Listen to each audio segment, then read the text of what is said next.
Hello, brothers and sisters. Today I want to talk about something that has the power to hold us back, to paralyze our dreams, and to limit our potential. That is self doubt. Self doubt is a formidable opponent that sneaks into our minds, whispering the words of hesitation and planting the seeds of uncertainties. It's that nagging voice that questions our abilities, makes us second guess our own decisions, and convinces us that we are not good enough. It is the fear of failure, the fear of judgment, and the fear of falling short of expectations that often keeps us from reaching for true potential. But here's the truth, self doubt is a universal experience and it affects us all at some point in our lives. It does not discriminate based on age, gender, or background, but it's a part of human condition. However, it's how we respond to self doubt that truly matters. The first step in overcoming self-doubt is acknowledging its presence. Recognize that it's normal to feel uncertain at times and it's okay to have moments of hesitation.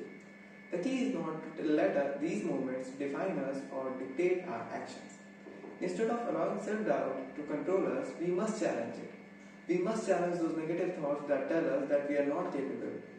We must replace them with affirmations of strengths and capabilities.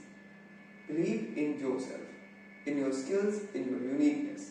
Moreover, surround yourself with supportive network of people who uplift and encourage you. Seek guidance from the mentors who have faced similar struggles and emerge stronger. Remember, you are not alone in this journey. Another crucial aspect of conquering self-doubt is taking action. Often, the best way to silence that inner critic is proving it wrong. Take smaller steps once at a time, towards your goals. Celebrate your success no matter how small they may seem.